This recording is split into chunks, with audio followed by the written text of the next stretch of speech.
అవసరానికి వాడుకుంటాము. ఇప్పుడు 10 రూపాయలు నేనంటే ఒకరు 20 రూపాయలు అంటారు. వాళ్ళు అవసరం అత్యవసరం వచ్చింది కాబట్టి వేసుకుంటున్నారు. అత్యవసరం లేకుండా ఎందుకు వేసుకుంటారు? అంటే మన దగ్గర సంవత్సరానికి 15,000 కూడా ఉంది. సంవత్సరానికి 15,000 కానించి కూడా ఉన్నాయి సంవత్సరానికి. ఇప్పుడు చెప్పింది మీకు అర్థమయ్యేదానికి ₹1,00,000 చెప్పింది.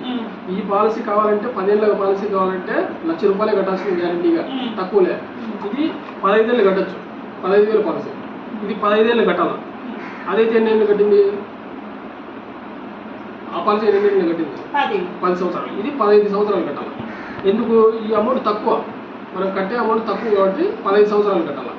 ఇది 15 సంవత్సరాలు. ఇప్పుడు 15,000 అనుకున్నాం, సంవత్సరానికి 15,000, 15 ఏళ్ళు కట్టాలి.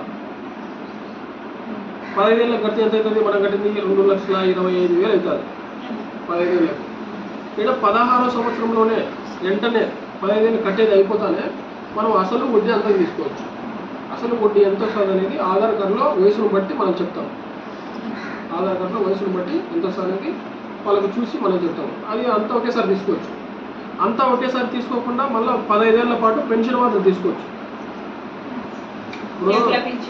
ఇప్పుడు చూడండి, ఇప్పుడు ఒక 45 ఏళ్ళ వయసు ఉండే వ్యక్తికి మీరు పాలసీ చెప్పారు, మనం పాలసీ కట్టించాం. అతనికి 55 సంవత్సరాల వరకు మనం పాలసీ చేయొచ్చు. ఎవరికైనా కూడా 55 సంవత్సరాల లోపల ఉండే వాళ్ళకు, 55 సంవత్సరాల పైన వాళ్ళకి కాదు, 55 సంవత్సరాల లోపల ఉండే వాళ్ళకు ఎవరికైనా మనం పాలసీ చెప్పవచ్చు.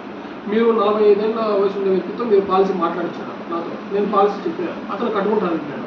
అప్పుడు అతను ఎన్ని కట్టాలా? 15 సంవత్సరాలు కట్టాలా? కట్టేదే 15 సంవత్సరాలు కట్టాలి. అప్పుడు 45 ఏళ్ళ అతని వయసు 15 ఏళ్ళు కట్టినాడు. అప్పుడు అతనికి వయసు ఎంత వచ్చింది? 60 సంవత్సరాలు అవుతాయి. అతను కట్టేది అయిపోయేసరికి 60 సంవత్సరాలు అవుతాయి. ఈ 60 సంవత్సరాలలో అతను పరిగెత్తుకుంటా పనిచేస్తాడా? ఉన్నారు, చేయలేదు కదా, వయసు అయిపోయింది, ముసలోడు. ఒకేసారి లెక్క ఇక్కడ తీసుకున్నాడు అనుకో, 15 సంవత్సరాల తర్వాత 16 సంవత్సరాలలోనే ఒకేసారి డబ్బు తీసుకున్నాడు అనుకో, డబ్బులు వస్తాయి. అతను ఏం చేస్తాడు? పిల్లలు ఉంటే పిల్లలు తల తెచ్చాడు, అతని దగ్గర మళ్ళీ చేయకూడదు. అతను మళ్ళీ 60 సంవత్సరాల తర్వాత అతను ఎన్ని ఏళ్ళు బతుకుతాడో తెలియదు. 10 ఏళ్ళు బతుకుతాడో 15 ఏళ్ళు బతుకుతాడో తెలియదు. ఒకవేళ 15 ఏళ్ళే బతుకుతాడు అనుకున్నాం, ఎన్ని ఏళ్ళైనా బతకలేదు. ఓకే, అతను బతికినంత కాలము అతనికి పెన్షన్ మాత్రం తీసుకోవచ్చు. ఎంత తీసుకోవచ్చు? అతను 15 ఏళ్ళు కట్టినాడు కదా సంవత్సరానికి ఒక్కసారి కట్టినాడు కదా. అట్లే ఇక్కడ 16వ సంవత్సరం నుంచి 30వ సంవత్సరం వరకు మళ్ళీ 15 ఏళ్ళు పెన్షన్ మాత్రం తీసుకోవచ్చు. ఎంత వస్తుంది? ఇక్కడ 15 ఏళ్ళు కట్టాడు కదా, ఇక్కడ 30,000 డబల్ తీసుకోవచ్చు. 30,000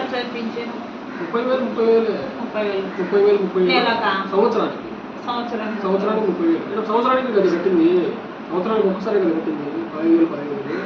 అంటే సంవత్సరానికి 30,000 15 సంవత్సరాలు వస్తుంది. 15 సంవత్సరాలకి ఎంత అవుతుంది? 4.5 లక్షలు అవుతుంది. అంటే 15 మూడు 40,000, 4.5 లక్షలు. తను 2 సంవత్సరాలు 15 సంవత్సరాలకు 2,20,000 కట్టించాడు. మళ్ళీ 15 ఏళ్ళకు 4.5 లక్షలు వస్తుంది, డబల్ వస్తుంది. ఈడ ఒకేసారి తీసుకుంటే అతనికి 3 లక్షలు వస్తుంది. అంటే ఒక 75,000 ఎక్కువ వస్తుంది వడ్డీ. ఇంకా అయిపోలేదు, ఇంకా ఇక్కడ అయిపోలేదు.